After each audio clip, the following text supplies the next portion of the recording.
नमस्कार दोस्तों, स्वागत है आपका हमारे इस चैनल धूप आरात्रिक में।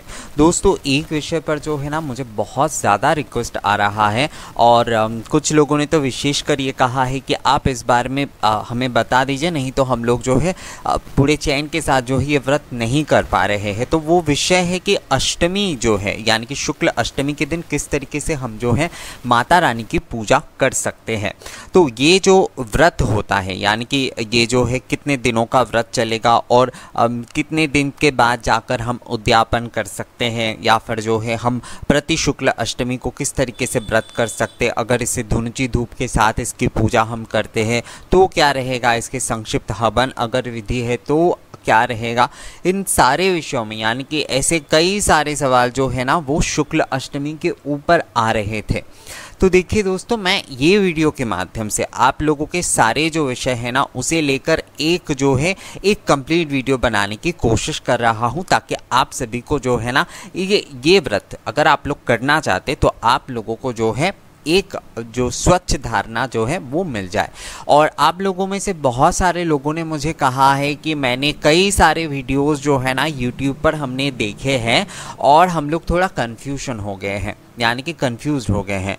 तो मैं आप लोगों को एक विषय यहाँ पर थोड़ा बताऊंगा दोस्तों, वो ये है कि आप लोग जो है ना जब भी कोई चैनल देखे तो आप लोग किसी, यानी कि मैं ये नहीं कहता कि आपको मेरा चैनल ही देखना है, आप दूसरों का नहीं देखेंगे, आप दूसरों का ही देखें या मेरा देखें, किसी का भी देखें, पर मत जो है ना वो आपको एक चलना होगा।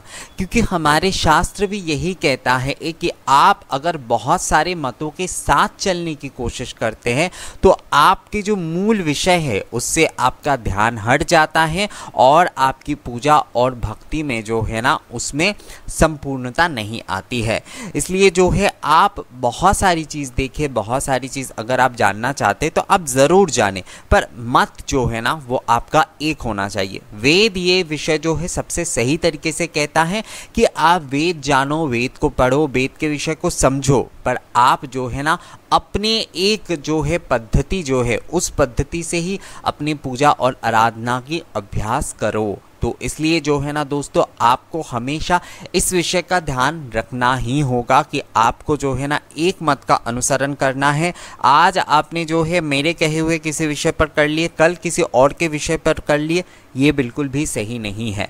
आपको ऐसा नहीं है कि मैं जो कहता हूँ आपको उसी मत पर चलना है, आप दूसरे किसी के मत पर भी चल सकते हैं, यानी कि दूसरे किसी के दिखाए गए पद्धति का भी आप अनुसरण करिए, उसमें कोई समस्या नहीं है, पर जो भी करिए वो एक करिए, चाहे वो मेरा वाला करिए या फिर उनका वाला करिए, किसी का कोई गलत नहीं होता। पूजा के व्रत के कोई एक पद्धति नहीं होते, पर पद्धति जो होगा यानी कि आपके लिए जो ये पद्धति होगा वो एक प्रकार का होना चाहिए, एक प्रकार का पद्धति होगा तभी उसमें फल मिलता है। आज एक तरीके से कल अलग तरीके से करने से उसका फल नहीं मिलता। ये बात जो है मैं सबसे पहले आप लोगों को क्लियर करना चाहता था, तो मैंने ये बोलना ज़रूरी समझा दोस्तों। तो अब आते हैं विषय पर, यानी कि अष्टमी के व्रत के विषय में। तो अष्टमी के व्रत जो है दोस्तों वो करने के लिए जो है ना आप क्या कर सकते हैं, यानी कि शुक्ल अष्टमी जो होता है वो आप जो है प्रति अमावस्या से लेकर जो है पूर्णिमा तक के भीतर जो अष्टमी होता है उसे शुक्ल अष्टमी कहा जाता है। यानी कि अमावस्या के बाद जो अष्टमी आता है तो उसे जो है दोस्तों उसे शुक्ल अष्टमी कहा जाता है। जैसे हम नवरात्रि के समय जो अष्टमी की पूजा करते हैं तो वो शुक्ल अष्टमी होता है, क्योंकि वो अमावस्या के बाद आता है, यानी कि अमावस्या और पूर्णिमा के बीच। ये विषय आप ध्यान में रखिए तो आपके लिए ये विषय क्लियर हो जाएगा। आपको माता रानी की पूजा जो है ना आपको कृष्ण अष्टमी में नहीं करना है, आपको शुक्ल अष्टमी में ही करना है। अब शुक्ल अष्टमी में आप माँ के किन रूप की पूजा कर सकते हैं? आप अगर जो है माँ दुर्गा की पूजा करना चाहते हैं तो उनकी पूजा आप कर सकते हैं। आप अष्टभुजा, दशभुजा दोनों मूर्ति में ही माँ की पूजा आप कर सकते हैं। आप माँ अन्नपूर्णा की विशेष रूप से पूजा कर सकते हैं। आप माँ जगधात्री की पूजा कर सकते हैं, माँ गौरी की पूजा कर सकते हैं। शुक्ल अष्टमी में माँ की काली रूप की पूजा नहीं होती है। माँ की काली रूप की पूजा जो है आप किसी अमावस्या तिथि पर ही कर सकते हैं, क्योंकि माँ की काली रूप की पूजा जो है वो तंत्र और शाक्त दोनों मत से पूजी जाती है।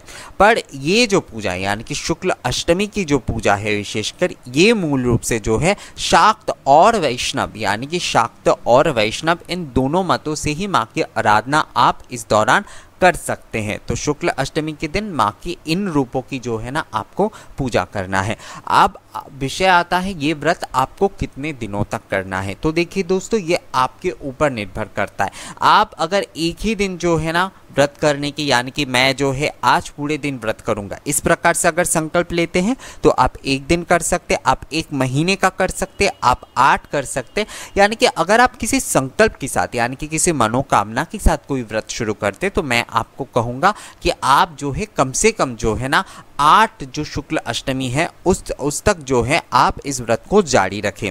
आप चाहे तो एक महीना भी कर सकते हैं, पर 8 जो होता है वो सबसे उत्तम होता है। आप 16 कर सकते हैं, आप 28 जो शुक्ल अष्टमी है उस तक भी कर सकते हैं, या फिर आप जो है साल भर का जो है ना संकल्प ले सकते। तो ये आपके ऊपर निर्भर करता है कि आप कितना व्रत वगैरह कर सकते हैं। तो आप अगर एक दिन का कर पाते तो एक दिन का ही लीजिए। एक दिन में क्या सुविधा होती है कि अगर आपने जो है इस शुक्ल अष्टमी के आपने व्रत ले लिया, उसके बाद जो है आपने दूसरे जो शुक्ल अष्टमी किसी कारणवश आप वो व्रत नहीं कर पाए, आप उसके बाद जो तीसरी शुक्ल अष्टमी आ गई आपकी, तो आप उसमें जो है ना फिर से एक दिन का संकल्प लेकर ही व्रत कर सकते, अगर आप जो है केवल एक दिन की पूजा करना चाहते। तो ये जो विषय होता है ना, यानी कि जिन लोगों के लिए कामकाज या फिर कोई शारीरिक कोई समस्या होती है कि बहुत लंबे समय तक व्रत करना या फिर संकल्प लेना इस तरह के, तो वो जो है ना इस प्रकार के व्रत के संकल्प वो ले सकते हैं, ये उनके लिए सही होता है।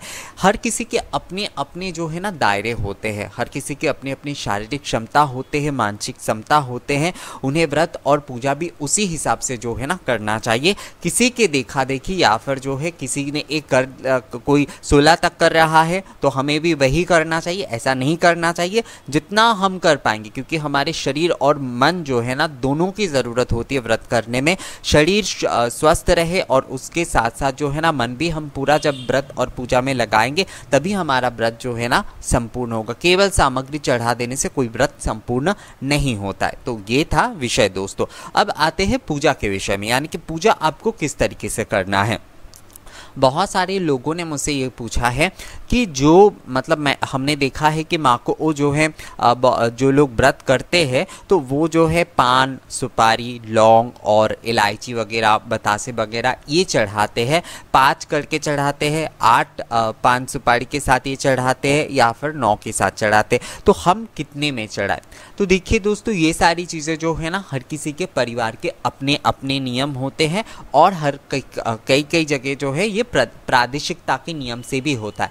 कहीं पर जो है ना 8 जो है कलश स्थापन की जाती है, यानी कि छोटे छोटे कलश रखे जाते हैं, उसके ऊपर पूजा होती है। कई जगह जो है अष्टधूप जलाए जाते हैं, कई जगह जो है 8 जो है दीपक जलाए जाते हैं और उन्हें जो है ना सुबह से लेकर शाम के आरती तक जलाकर रखी जाती है। कई जगह जो है पूजा के संकल्प के तौर पर जिस दिन हम पूजा कर रहे हैं उस दिन अखंड दीपक जलाई जाती है, मंगल धूप से लेकर जो है संध्या तक। तो कई जगह पर जो है ना अखंड धूप जलाई जाती है, यानी कि अखंड धूप दीप जलाकर भी ये पूजा करते हैं। तो ये हर किसी के जो है ना अपने अपने प्रदेश और अपने अपने परिवार के नियम होते हैं दोस्तों। तो हमें जो है ना इन सारी चीज़ों को देखकर कोई कंफ्यूजन नहीं होना है कि वहाँ पर जो है ना इस तरीके से हो रहा है तो हमें भी इसी तरीके से ही करना है, ऐसा नहीं है।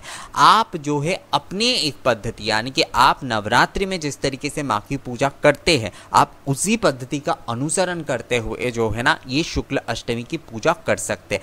इसमें सहज सबसे विधि क्या होता है, आपने कलश स्थापन कर दिया, उसके साथ जो है माँ की पंचोपचार आप पूजा करिए और उसके साथ साथ जो है आप, जैसे कि मैं 2 धुन जी के विषय में कहता हूँ क्योंकि ये मेरे पारिवारिक नियम है और ये हमारे यहाँ पर इस पूजा का चलन है और ये मुझे जो लगता है ये बहुत सहज सरल पूजा भी है और बहुत संपूर्ण पूजा भी है।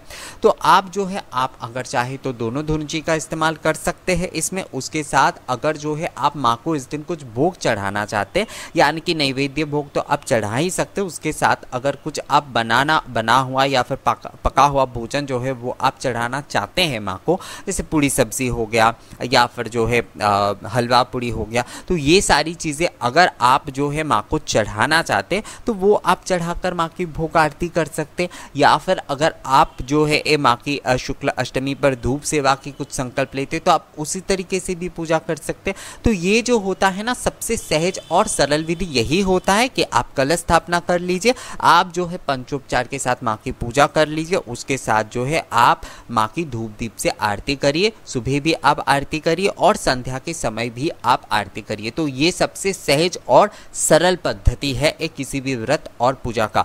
और देखिए, व्रत के कुछ ना अपने अपने पारिवारिक या फिर अपने अपने खुद के नियम होते हैं, जैसे ये पान सुपारी वगैरह ये सब कुछ चढ़ाने के विषय होता है। तो जैसे कि लोग पहले दिन जो पूजा करते हैं उसमें एक दीपक जलाते या एक पान के पत्ते रखते, दूसरे दिन 2 रखते हैं, इसी तरीके से जो 8 का संकल्प लेते तो वो 8 रखते हैं। या फिर किसी ने ये संकल्प लिया है कि हम 16 जो है अष्टमी तक ही ये पूजा करेंगे, तो वो जो है ना पहले दिन से ही उस चीज़ के ध्यान में रखते हुए जो है ना 16 पान के पत्ते के ऊपर ये विषय रखते। बहुत सारे लोग हवन करते हैं, यानी कि प्रतिदिन हवन वो करते हैं, हर अष्टमी पर जो है वो हवन के माध्यम से ही केवल पूजा करना चाहते हैं। तो वो क्या करते हैं कि उन्होंने 8 जो है पान के पत्ते, क्योंकि हवन में जो है ना 8 चीज़ें जो है डालना बहुत शुभ माना जाता है, यानी कि 108 डाल सकते हैं आप, 28 डाल सकते हैं या फिर 8, चाहे वो बेल के पत्ते हो सकते हैं, आप पान के पत्ते के माध्यम से भी उसमें अर्घ प्रदान कर सकते, या फिर जो है बहुत सारे लोग चावल से देते, औषधि हवन सामग्री के साथ भी देते, कम से कम 8 बार उसमें देना होता है। तो जो लोग हवन के संकल्प लेते हैं अलग से, तो वो जो है ना वो 8 पान के पत्ते, पान सुपारी ये जो है वो हवन में अर्पित कर सकते, ये कोई समस्या नहीं है। जो लोग सोच रहे हैं कि क्या ये हमें भी करना चाहिए, ऐसा ज़रूरी नहीं है। आप अगर हवन करना चाहते हैं या फिर आप अगर इस विषय को करना चाहते तो आप ज़रूर करिए, उसमें कोई समस्या नहीं है। पर ऐसा नहीं है कि आपको इसी तरीके से ही पूजा करना होगा, आप अपना एक विधि जो है वो पालन करिए, यानी कि वो पहले दिन आप जैसे करेंगे आप दूसरे दिन भी वैसा करना होगा। आपने अगर 8 जो है अष्टमी का संकल्प लिया है तो आपको 8 अष्टमी तक की उसी विधि से करना होगा। जैसे कि आपने पहले दिन जो है दोनों धुनुची जलाए, तो आपको जो है ना एकदम 8 जो अष्टमी है उस तक जो है इस नियम के साथ ही आपको चलना होगा। आपने अष्ट धूप जलाए या फिर अखंड धूप जलाए, अखंड दीप जो है वो आप जलाकर पूजा कर रहे हैं, यानी कि अष्टमी के दिन ही केवल आप अखंड धूप और दीप कर रहे हैं, तो उसी विधि के साथ जो है ना आपको जो है 8 जो अष्टमी है उस तक जो है ना आपको उसी विधि के साथ इस नियम को करना होगा और उसके बाद जाकर जो है ना इसकी पालन करना होगा, यानी कि उद्यापन करना होगा। तो ये होता है सबसे विषय समझने की कि हमें जो है ना कोई कर रहा है तो हमें भी उसी विधि का अनुसरण करना है, ऐसा कुछ नहीं है। हमें एक अपनी विधि रखना है और ये विधि का ही हमें अभ्यास करते हुए व्रत करना है, ताकि भगवान को भी ये समझ में आ जाए कि इसी विधि के साथ जो है ये इसका विधि है, यानी कि ये इसी विधि के साथ मेरी आराधना और अर्चन कर रहे हैं। तो इसलिए जो है ना आपको कंफ्यूज नहीं होना है दोस्तों, किसी की भी चीज़ों को देखकर कि मुझे ऐसा ही करना होगा, अगर मैं ऐसा नहीं कर पा रहा हूँ या फिर मैंने ऐसा नहीं किया है, जिन लोगों ने व्रत शुरू कर दिया है, तो मेरा क्या व्रत गलत जा रहा है? नहीं, ऐसा कुछ गलत नहीं जा रहा है। आप चाहे तो हवन के माध्यम से, जैसे मैंने आपको बताया कि आप जो है सुपारी, पान सुपारी, लौंग वगैरह ये जो है आप हवन में जो है ना आप आहुति प्रदान कर सकते। आप अगर धूप हवन करना चाहते तो उसमें आप धूप, औषधि, हवन सामग्री वगैरह वो भी आप 8 बार जो है ना वो भी आप आहुति दे सकते। तो ये जो होता है ना संपूर्ण आपके ऊपर निर्भर करता है कि आप किस तरीके से पूजा करेंगे। आप हवन विधि के साथ पूजा करेंगे, आप धूप हवन के साथ पूजा करेंगे, आप आरती के माध्यम से पूजा करेंगे, आप धूप सेवा के माध्यम से पूजा करेंगे, या फिर केवल आप पंच उपचार, या फिर जो है केवल आप धूप पूजा, यानी कि आपके लिए वही संभव हो रहा है इस समय कि आप जो है केवल धूप पूजा के माध्यम से ही आप पूजा कर रहे हैं, तो मतलब करना आपके लिए संभव हो रहा है, तो आप वही कीजिए। पर आपको अभ्यास प्रतिदिन जो है ना उसी चीज़ का रखना होगा। हर अष्टमी पर आपको उसी विधि के साथ पूजा करना होगा। आपने पहले दिन जो है हवन कर लिए, और दूसरे दिन जो है आपने धूप हवन कर लिए, तीसरे दिन जाकर आपने कुछ और कर लिया, ऐसा नहीं चलेगा। आपको प्रतिदिन जो है ना एक ही नियम और एक ही पद्धति के साथ चलना पड़ेगा। हाँ, जिस दिन आप पारण कर रहे हैं उस दिन आप जो है बहुत बड़ी तरीके से जो है आप हवन कर सकते, आप कन्याओं को भोजन करवा सकते। ये बहुत अच्छा होता है कि शुक्ल अष्टमी के पूजा के बाद जो है ना कन्याओं को भोजन करवाना, या फिर जो है आप मतलब किसी गरीब को या फिर जो है जिन्हें खाने की कोई समस्या है, जिन्हें जो है ना उस तरीके से खाना नहीं मिल रहा है या फिर ऐसा कुछ, तो उन्हें जो है ना आप चावल आटा वगैरह ये सब कुछ जो है ना आप दान भी कर सकते, तो उससे भी बहुत बड़ा पुण्य मिलता है पारण के दिन अगर आप ये करते। तो अष्टमी जो है ना यानी कि प्रति शुक्ल अष्टमी में जो है ना आपको माँ की पूजा इसी तरीके से करना है। अब जो है आप अपने एक विधान जो है ना एकदम सही तरीके से कर लीजिए कि आपको जो है दोनों धनुष के साथ पूजा करना है, आपको जो है 8 दीपक जलाकर प्रतिदिन की पूजा करना है, या फिर जो है केवल आप आरती के साथ पूजा करना है, आपको हवन के साथ पूजा करना है, आपको जो है एक विशेष भोग नैवेद्य के साथ पूजा करना है, या फिर जो है किसी और तरीके से पूजा करना है। आप जो है जैसे कि पान के पत्ते के विषय में ज़्यादातर लोगों ने पूछा था, तो आप लोग अगर जो है ना माँ की पूजा कर रहे हैं तो मैं आपको कहूँगा, और अगर आप जो है ये पान के पत्ते के साथ जो है पान सुपारी लौंग और बताशे अगर आप रखना चाहते हैं तो आप एक काम कर सकते हैं, क्योंकि ये अष्टमी की पूजा है तो आप 8 पान के पत्ते जो है ना ये आप रख सकते हैं।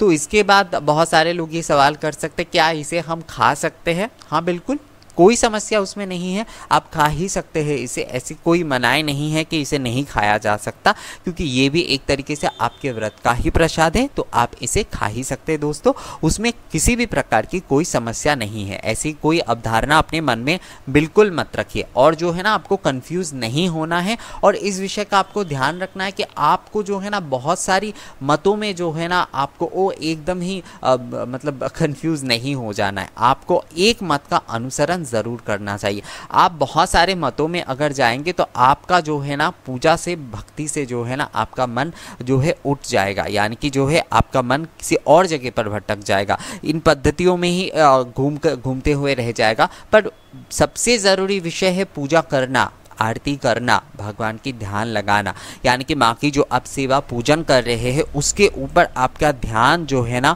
वो ज़्यादा होना चाहिए, ना कि हर समय जो है आपको केवल मत और पद्धति के ऊपर ही ध्यान देना है। तो आप अपने किसी भी एक पद्धति का, चाहे मेरे बताए गए या फिर किसी और के बताए गए, क्योंकि मैंने आपको पहले ही कहा किसी का मत गलत नहीं होता, बस पद्धति जो होता है ना वो अलग होता है। तो आपको जो भी पद्धति सही लगे आप उसी पद्धति का अनुसरण करते हुए जो है ना आप ये अष्टमी की जो है ना माँ की सेवा पूजन करिए दोस्तों, देखिएगा इससे आपको बहुत अच्छा फल मिलेगा। पर आप जो है मैं फिर से आपको कहूँगा एक मत का अनुसरण ज़रूर करिएगा। ये वीडियो आपको कैसा लगा दोस्तों मुझे कमेंट्स करके ज़रूर बताइएगा। मिलेंगे आपसे अगले किसी नए वीडियो में, तब तक के लिए नमस्कार।